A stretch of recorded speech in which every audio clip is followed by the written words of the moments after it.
Guys, ito nga pala ang pagkain nila dito sa 7-Eleven. Order ka lang. Kuha ka lang pala. Order ka. Kuha ka lang dito ng ano kaya masarap? Ano ba? Masarap to. Yan. Tapos ito. Para siyang, kung sa atin, para siyang kikiam. Ganun. O, mushroom. Tapos, free sabaw. Walang ng sabaw.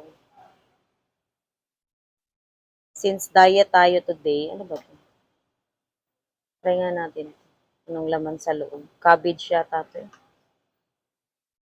Pwede ka mag-refill ng sabaw dito.